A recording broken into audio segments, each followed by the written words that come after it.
Come gather round, people, wherever you roam, and admit that the waters around you have grown. And face it, that soon you'll be drenched to the bone. If your time to you is worth saving, then you better start swimming or you'll sink like a stone, for the times they are a-changing. Now, when by this time in the morning we've heard both Aretha Franklin and Bob Dylan quoted, you know it's not going to be a bad day. The fact that those words are as relevant today as when Dylan wrote them and recorded them in 1964 is less a testimony to his brilliance than it is our capacity to get ahead of the change of the curve in times that are changing. And yet, what he wrote in 1964, in the middle of a century in which 2 world wars had been fought, in which 11 million people were annihilated in a Holocaust, in which 2 atomic bombs had been dropped, in which just months before he wrote that, we would engage in a 12-year war in Vietnam that would rattle our bones and shake our cages. And a full decade before Watergate,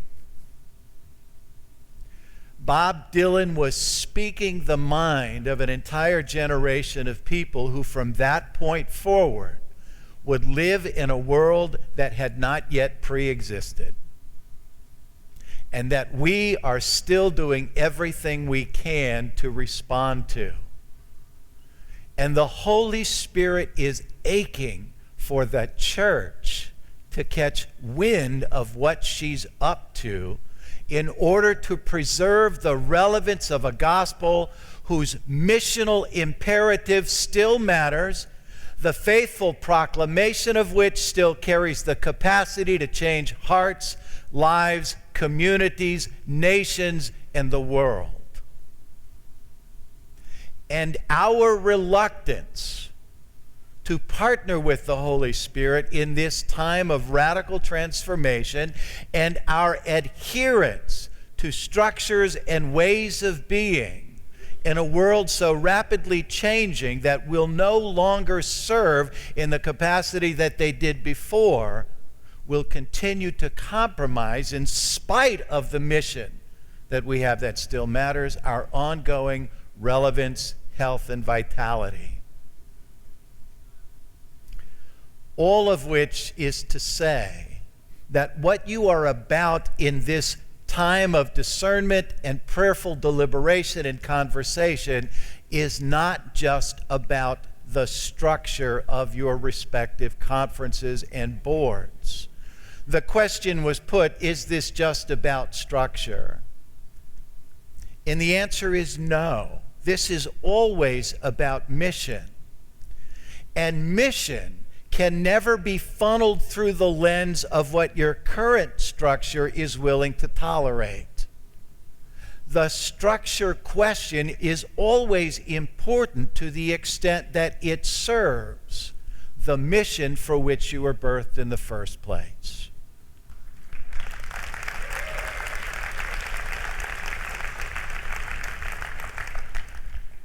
I'm going to tell a story and do a couple of disclaimers if you don't mind. First, much of what I feel I'm about to say is going to sound a bit superfluous because of the amazing words that have already been spoken here this morning. But I do come from a bit of a different perspective. When I was serving as the conference minister in the Southwest, I had a moment where I was working with a local church that was about to call a pastor that I knew would not be in their best interests.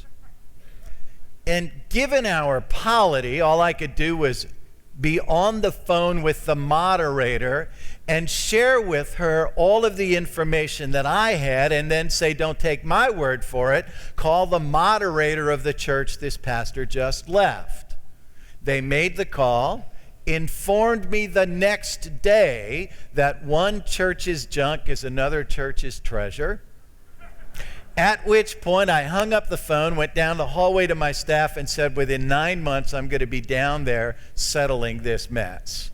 Almost 9 months to the day, I get a phone call, and I travel the 2 hours to the town where this church was and listen to them share with me their anger that I could allow something like this to happen to them.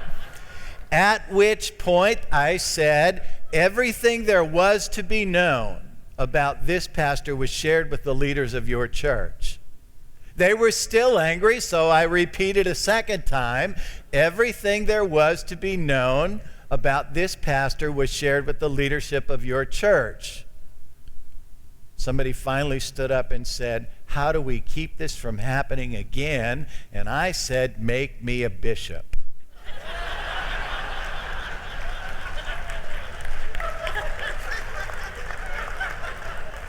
Until then, you have to live with the consequences of your bad decisions.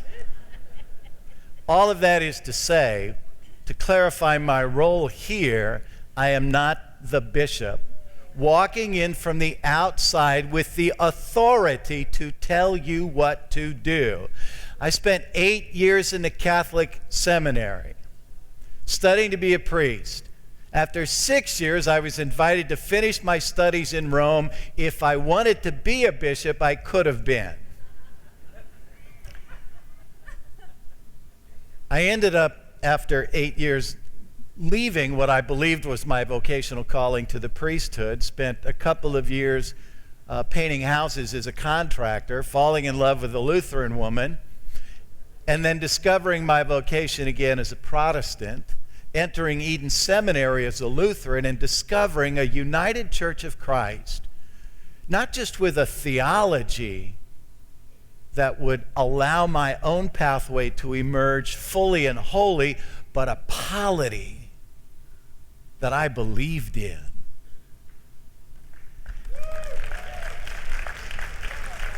So all of that is to clarify my role here. I'm not the bishop coming in from the outside with the authority to tell you what to do. I am little more than a discerning partner with you who comes with a different perspective than you do, who love your Rhode Island, Massachusetts, and Connecticut conference, and who may already have fallen in love with the idea of coming together as a single unit with a single missional purpose. My perspective is for the good of a united Church of Christ whose mission I believe in. I have been saying since the day of my election and before that the Holy Spirit envisions a future in which the united Church of Christ matters. That is true because our missional undertaking to make the body one and to proclaim a gospel of extravagant welcome is, as somebody mentioned just a few minutes ago right here, exactly what the world is in need of and waiting for.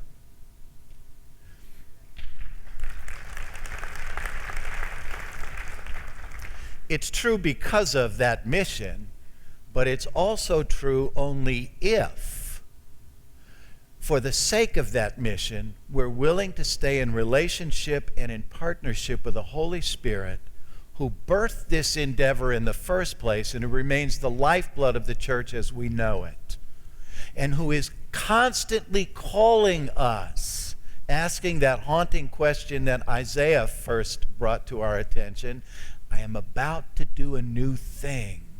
Do you not perceive it? So the question is this a time and place for such a new thing to emerge, to evolve, to be birthed? I bring you the perspective of a wider united Church of Christ. I want to introduce you in a moment to Byron, to Wafa, and to Angel. And I'm going to tell you a story about each of them, at the end of which you're going to scratch your head and say, what's that got to do with the votes that we're about to take later this afternoon? And if I do this right, you'll know why I'm telling you those stories in just a moment. What you are about to do involves, I believe, both a technical change and an adaptive change. The technical has to do with structure and discerning whether or not the current structure impedes the mission.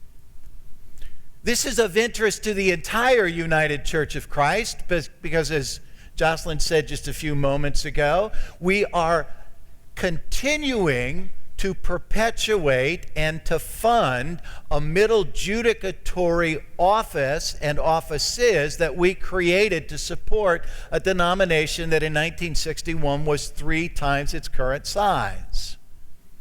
And so the technical adaptation as good stewards of missional resources is a very important question for the entire denomination, and somebody is going to break this new ground.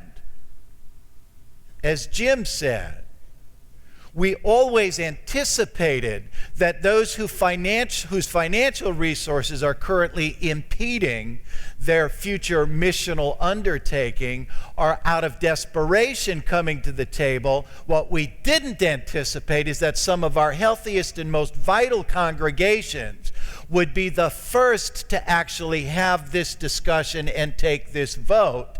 And in doing so, not only create the curve that we are all trying to get ahead of, but communicate to an entire denomination, if not an entire Christian endeavor throughout the life of the United Church of Christ, that good mission will always impel us to make better decisions about the stewardship of our missional resources.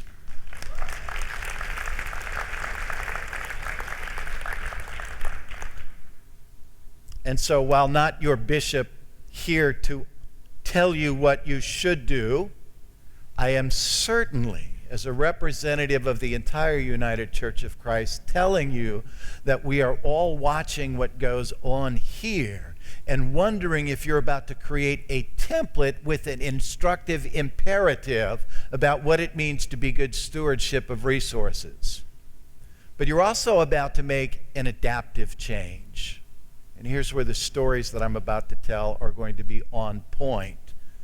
The adaptive change is teaching a body that from its birth articulated the importance of our autonomy, which when blended in the culture of rugged American individualism, created the myth that we are dependent from and don't need anybody else to either do what we need to do or instruct us in ways to make that happen. This is an adaptive behavior that if we fail to make, regardless of how important and necessary our missional imperatives are, we'll compromise our future health and vitality. And again, somebody is going to break the new ground in the United Church of Christ and remind us how utterly interdependent we are and how much we need each other in order to fulfill the mission for which we were birthed. Why not you?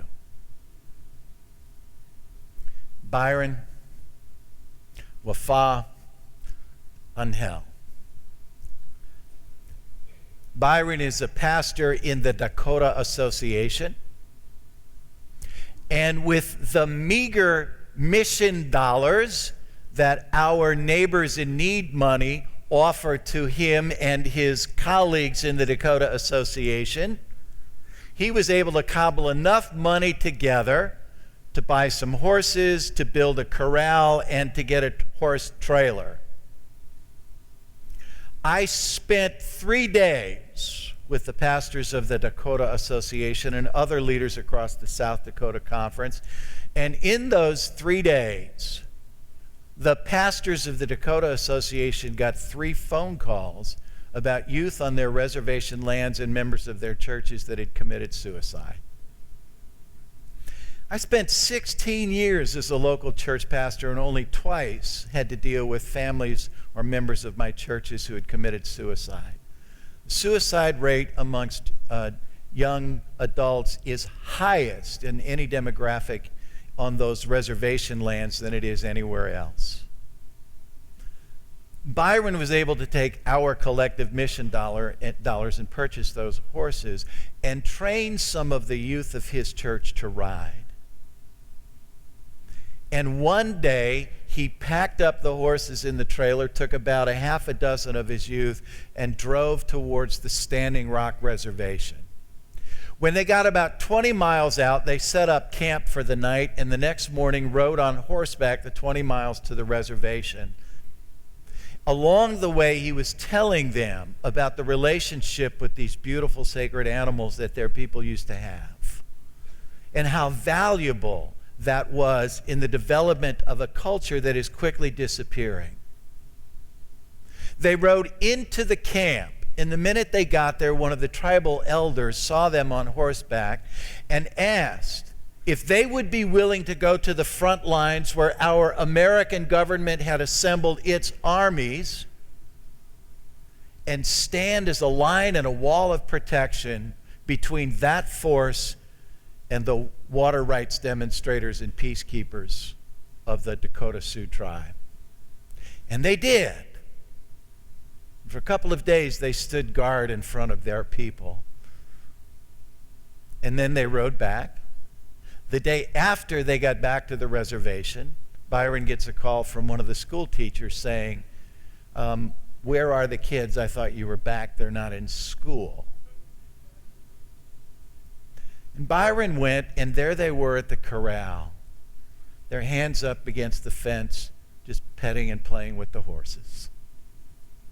He had given them a sense of belonging and purpose.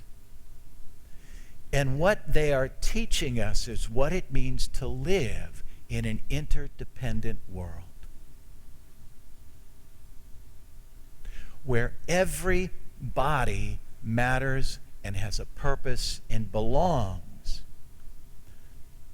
But sometimes that belonging can only be capacitated when the interdependent relationships are intact. Wafa is a member of the Greek Orthodox Church. She lives in Palestine, and almost daily she gets into a van and is one of our global mission partners, partly on our behalf, but with other partners from around the world, delivers products to refugee camps where Syrian refugees are populated throughout the Jordanian desert.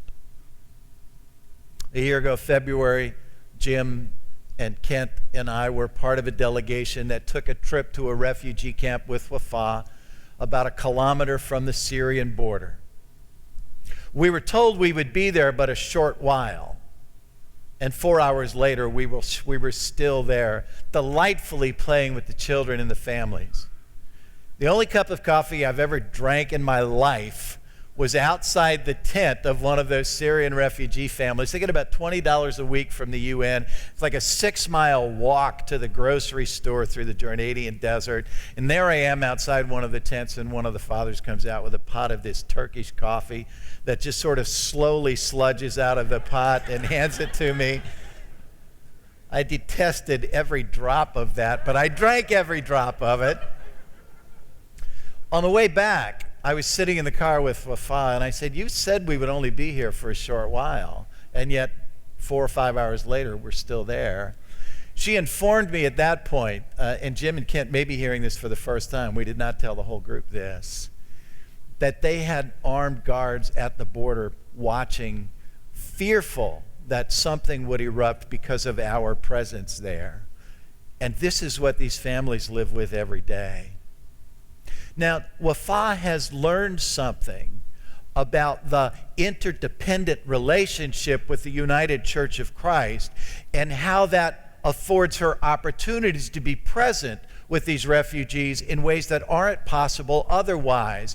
And one of the first things that she did was sit down with the women in the tents, who are very discreet, who are very protective, and it took time to build the kind of trust needed for this to happen. But what we were delivering that day were products that the women asked for that they're not getting from anybody else. And you may not know it, But every day our interdependence is made manifest in a very small refugee camp with about 250 Syrian families 1 kilometer south of the Syrian border. And every day Wafa goes into that camp, she goes with our hearts and minds present.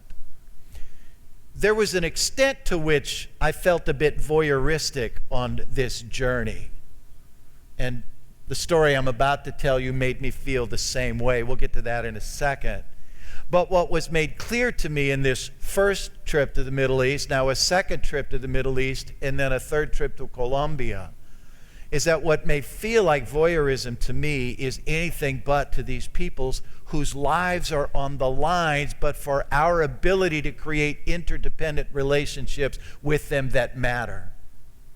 And what was so important to them is that we who live on the most privileged place in the planet ally and accompany them in such a way that their stories are heard and matter and touch us and change our lives, so that we can come back to the most privileged place on earth and speak to those who broker power and distribute resources and help them hear the stories of what executing justice really looks like. And now Angel. I was with Angel just a little over a month ago with a delegation from the United Church of Canada, the United Church of Christ, and the Christian Church Disciples of Christ in Colombia, a land that for the last 52 years has been embroiled in armed conflict, the longest continuous armed conflict on the globe. And we traveled to remote villages deep in the Andes Mountains and listened to the stories of folk whose lives were utterly terrorized by a variety of paramilitary groups, the FARC rebels, and even at times the Colombian military, in compliance with and in cahoots with drug cartels around the country. And we met there. Angel introduced us to Michael Joseph. Michael Joseph, 11 years ago, was ordained as a Baptist minister for the work of peace advocacy. And upon ordination, with a call to do peace advocacy and justice, he aligned himself with the United Church of Christ, willing to deploy him as our global mission partner in Colombia. As a result of his work, the alliances that he's built with the Mennonite leaders down there and other Pentecostal leaders down there, when the Colombian government and the FARC rebels began to work out a peace accord, it was the leaders in our churches and our global mission partners that the Colombian government asked to participate with in the discussions, so not just that a peace accord would emerge, but a very particular kind of peace accord with clear commitments to restorative justice.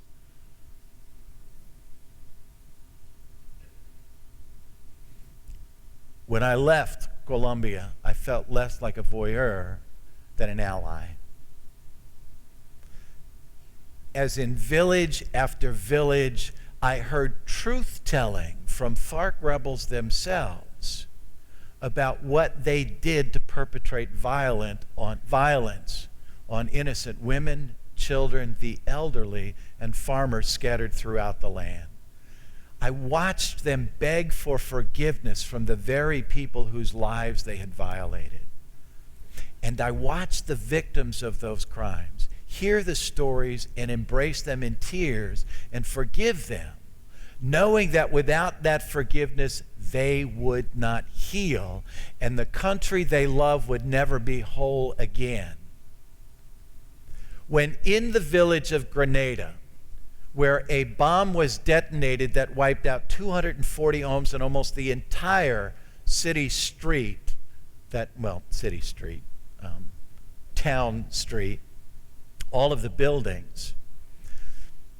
When we went there, we witnessed a patch of road that at that point was about 1 kilometer long, going up into the far reaches of the Andes Mountains, where some distant remote villages were. That road as an act of restorative justice was a commitment that the FARC rebels, now in a peace accord with the Colombian government, and the members and residents of that village, which had been utterly devastated by their violence, were together building as an act of restoring hope to a broken nation. There were 19 people who were killed in that bomb that exploded in the center of town. And as you walked up the road, you noticed large, open, hollow spaces in the road that didn't make sense to you until you heard the rest of the story, which was that every one of those 19 spaces would be a plaque memorializing one of the 19 killed, being laid in the ground by the very FARC rebels who perpetrated the violence in the first place, now working side by side with members of the village in the creation of this pathway to restorative justice, healing, and hope. This is the interdependent world we live in. And you stand poised this afternoon to prayerfully discern whether or not the Holy Spirit, on behalf of the United Church of Christ, is inviting you to make a statement about our commitments to interdependence. Just a final thought, and then we can have some conversation if there's some time left. I heard a story last night at the dinner table about two churches that were in deep conversation over a period of time about merging. And when the concept of this interdependent way of living was on the table, it made sense to everybody, and they were willing to make the commitment. All the way down to the very end, when they started talking about how to split up the dollars in the building, and it fell apart. It's not an uncommon story. All of that is to say, today you are feeling a groundswell of emotional support for a concept that could literally change the landscape of the United Church of Christ. I feel that strong support. I'm telling you, when you come back next year, it's going to be a much harder conversation. You are among the most well-endowed conferences of the United Church of Christ. A lot of money is going to be on the table, and the temptation to see that money as yours to protect and not to trust to new neighbors who may not fully understand what that money was intended for in the first place is going to become very real.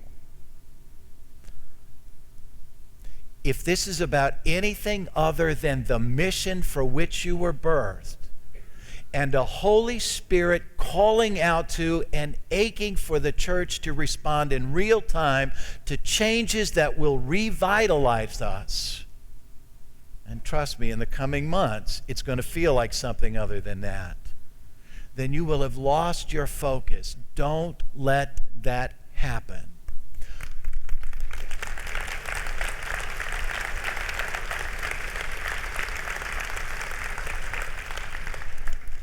If you're a local church pastor, if you're a campus minister, if you're a hospice chaplain, if you're a military chaplain, what I'm about to say applies to you as well as it does to all of you here representing your constituency as delegates to either the Rhode Island, Massachusetts, or Connecticut conference.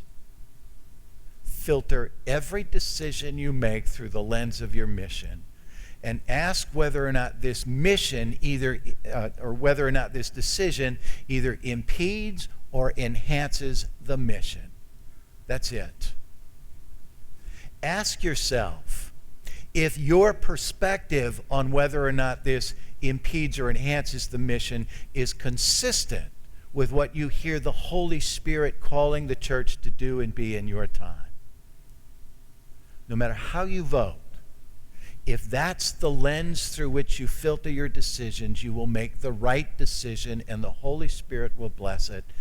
and abundant grace and much fruit will come to you on the other side of that. Trust her. She has not abandoned us nor failed us yet. And so tune your hearts to the movement of a Holy Spirit who is, in fact, the lifeblood of the church, who has not abandoned us in this time and who foresees a future in which you and the mission for which you were birthed continue to matter. I'm going to stop there and see what sort of conversation bubbles up as a result of this. And I have no idea how much time we have for this, but somebody does.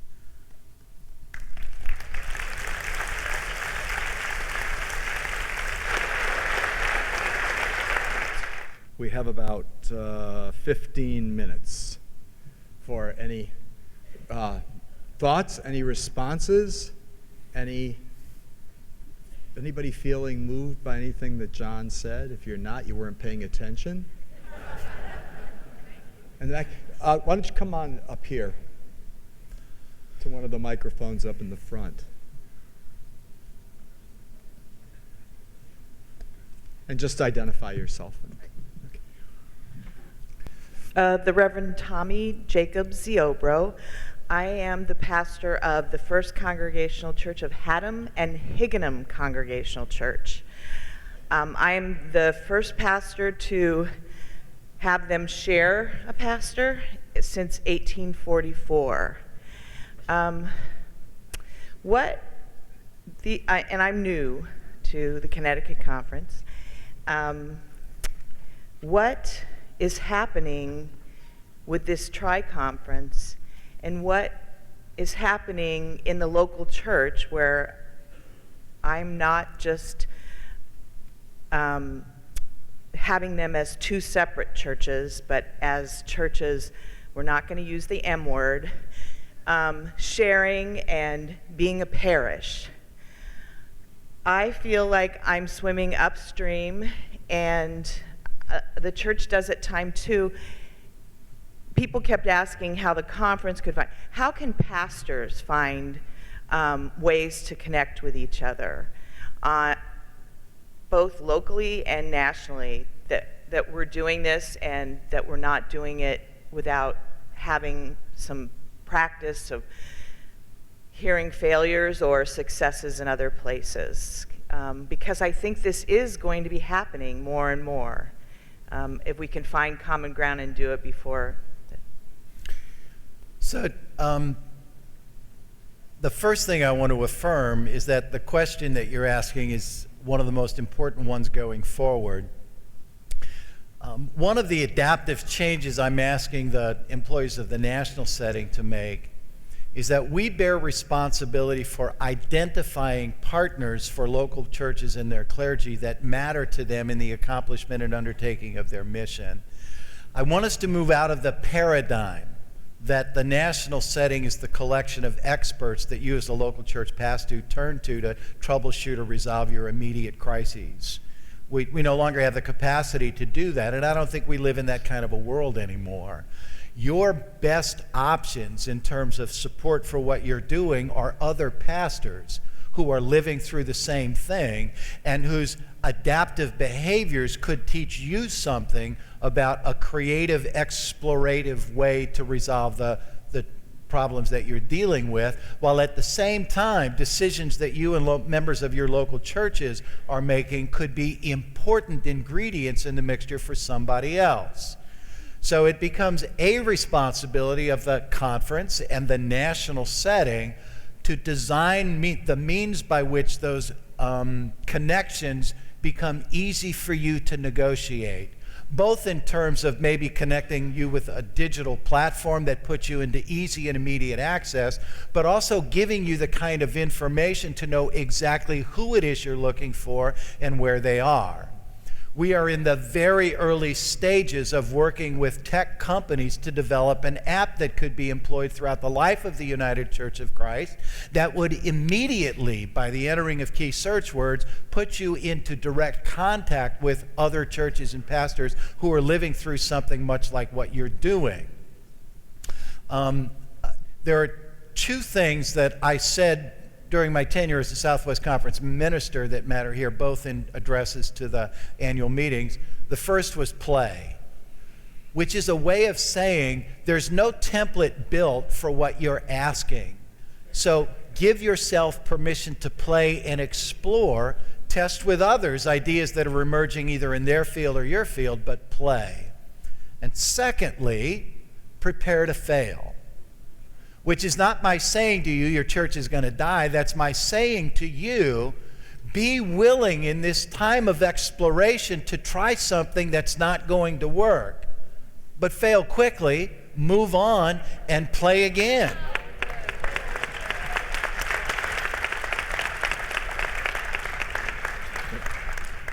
Okay. Wait, there's a woman in the back that I'm going to call on first. I'm Priscilla It's on. Hello? Yeah, it's on. I'm Priscilla Morrison again from Cape Cod, and I want to say that we all know that change is the hardest thing to do, especially in churches. I grew up in Second Church in Dorchester. We had a lot of endowments, and they had rules like no dancing, no this, no that.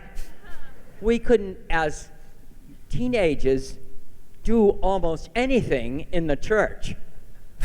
And now I hope it's different. I don't know because I don't live there anymore. But we've got to embrace change, even if it's difficult.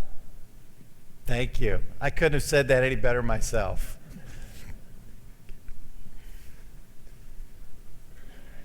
Hi, I'm Valerie Bauman from the Church of the Pilgrimage in Plymouth, Massachusetts. I'll see you in 2 years. I was going to say we're so proud that you're coming to visit us for our 400th anniversary in a few years in 2020. I have a question coming from your book where you talk about the changing landscape of church and millennials and how what they're looking for is different than what has traditionally been the way. Right. So these combinations of conferences, or as we look at this, will this be something to help us attract millennials and folks who have a new way of doing church that maybe older folks are not aware of? How does that all fit together in your thoughts? All right, so let me say a couple of things about that. Millennials aren't tracking and really don't care about the decisions you're making about how you structure your conferences. Right. That's right. But if this move both frees up as good stewards mission dollars by creating efficiencies that don't currently exist that could then be invested in the entrepreneurs who are dreaming up new ways to be church, that they'll care about. And if the message is we're looking to reduce the bureaucratic investment of our mission dollars, then that's a message they'll care about. And if in addition to that, this isn't just an idea to restructure the boundaries and the governing bodies, but redeploy the staff in ways that serve the needs of the future church rather than a church that existed 20 years ago, that they'll care about. So I think that there are pieces of this that won't matter to them. There are pieces, depending on decisions that you make on the other side of this, that could matter very much to them. And one of the things I said in the book is that those who steward the current missional resources that are entrusted to us have a responsibility to determine which of those assets that we control already belong to a church that the Holy Spirit is birthing, that is not a threat to us, that is not the cause of our diminished relevance and capacity, but that are already allies with us in the faithful proclamation of a gospel whose core values are very consistent with ours. My name is John Peters. I'm from Central Congregational in Providence, Rhode Island. Earlier this morning, one of the first slides we saw was some negatively sloping lines of loss in church membership, loss in numbers of churches in our 3 conferences. My question is, and I'm wondering how the proposal before us would impact those trends and hopefully reverse them. John, I will only say I probably am not the one to whom you should be addressing that particular question.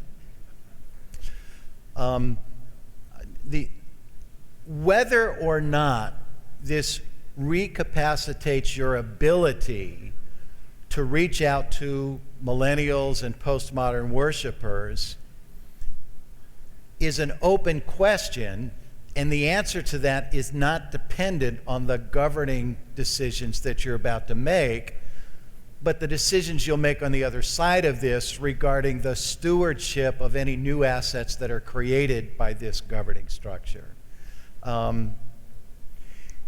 And let's just be honest.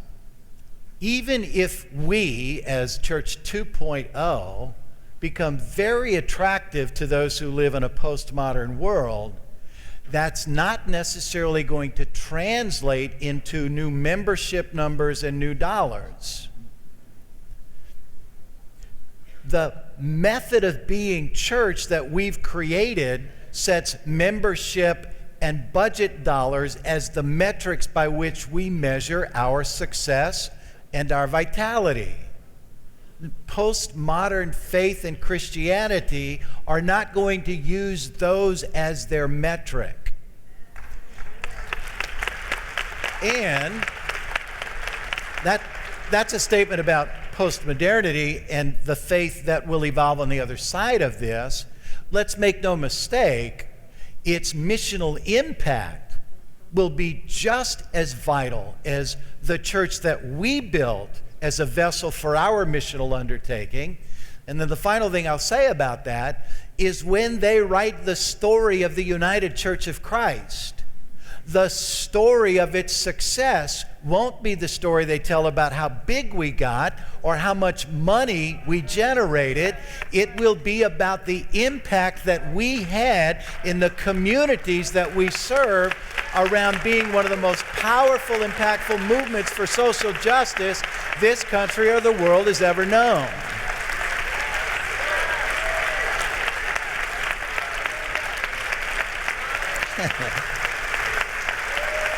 This is about you, right here. This is about you.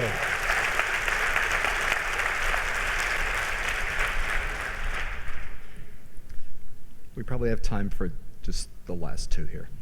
Good. I'm Fran Vogel. I'm a member of Edwards Church in Framingham in the Massachusetts Conference. And I want to hear you talk a little bit about the difference between charity and justice, okay, and how we can work for justice in the world today. I appreciated your remarks about in the clergy meeting about getting our voice out there, and I want to hear about what you're doing to get the UCC on TV. All right. I'll try to be quick with both of those. As I said yesterday, I will say a few words about the difference between charity and justice, but the one you really want to ask about this is our candidate at General Synod for the executive minister position of Justice and Witness Ministries, Tracy Blackman, who is a rock star and who is changing the game for the United Church of Christ. And then the first answer to the second question about how we're going to get our voice out there is Tracy Blackman. But let's go back to the difference between charity and justice. And John Dorhauer. You're too kind, Davida. Charity identifies an immediate problem that it seeks to ameliorate without asking the question, what's causing the problem and how do we stop it?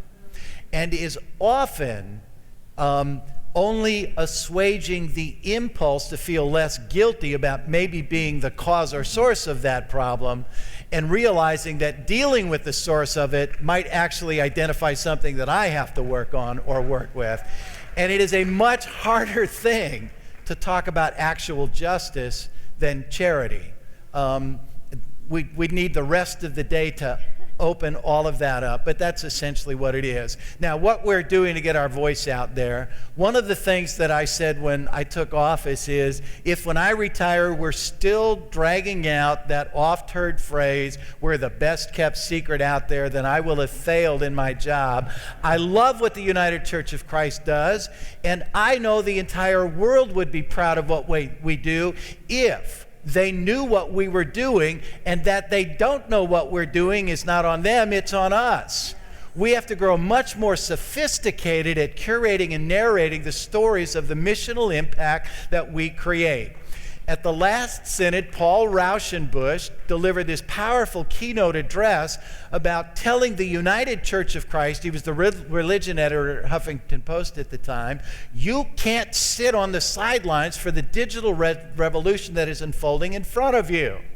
At the end of his wonderful keynote address, I did an interview with him, and he wrote an article on HuffPost, at the end of which he asked me if I would become a writer for the religion page on HuffPost. And I said yes. I walked out, and there was our communications team, and they said, how did it go? I said, it went well. They asked me if I'd write on HuffPost. They said, they did? I said, yeah. And then my next response was, folk, you're setting the bar too low. When Rachel Maddow, when Wolf Blitzer, when any of the other talking heads that populate our news programs every night turn to the church to articulate a perspective on whatever the unfolding moral issue of our time is, they either instinctively go to the Roman Catholic or the evangelical Christian. And why is it they're not yet turning to the United Church of Christ? Because we haven't done the work necessary to help them understand who we are and what we're committed to, and how our unique perspective on and proclamation of the gospel is exactly what the world is waiting to hear. But we're going to get there. One of the things that we're doing is redesigning the deployment of your national staff, and we've articulated two immediate priorities that, whether we have the money in our budget or not, we are going to have on staff next year. One is an IT architect, and the other is a marketing director. So, Heather, my dear beloved friend, Heather Arkovich. Hi, John. Hi, Paul. So I'm Heather Arkovich. I'm here as a member of the St. Louis Association of the Missouri Mid-South Conference. In Missouri Mid-South and Oklahoma. Wait a minute. Isn't St. Louis the home of the Cardinals? I've never heard of them. Never heard of them. Anyway, I note that they're not on the Stoll of Connecticut Conference, unfortunately. But you've answered the question I was going to ask. We're watching. Right, in St. Louis, in the Missouri Mid-South, and in Oklahoma, we're watching to see what happens here with this merger, because we're looking at doing something similar. We are not conferences with great resources. So we're combining debt and lack of resource, whereas here there's a real combination of resource. And so I find myself reflecting on the old adage that to whom much is given, much is expected. And the nation is watching as far as the UCC goes. So what I was going to ask was, what are the opportunities here, not for how do we carefully steward our resources to make sure everybody's safe, but how do we do what you've been calling us to, and others have, go with the Spirit by amplifying our voice. Because more resources mean amplification opportunities, which you've just spoken to. And I think we have people like Tracy and other colleagues who are finding voice in non-traditional ways, but we have to amplify that so that I hate to say it, our brand of the Spirit moving becomes the dominant message that God's trying to share in this country, and partner with the others who are sharing that. I'm wondering how it looks from the national office to see these mergers beginning, and how you see opportunity there for us to amplify. So I'll be fairly brief with this and just share with you that I have already been in conversation with your conference ministers about, if this goes forward, what will then be the largest numerical and monetary entity in the United Church of Christ, what that means in terms of how they gift the United Church of Christ with a leadership that changes how we operate.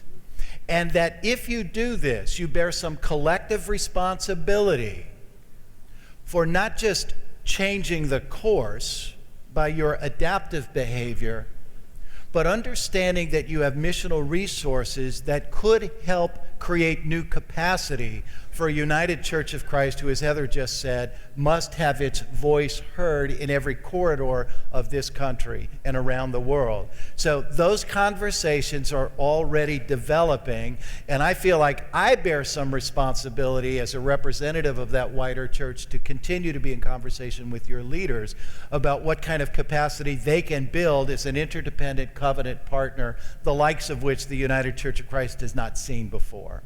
So that'll be the last word. Thank you. And thank you.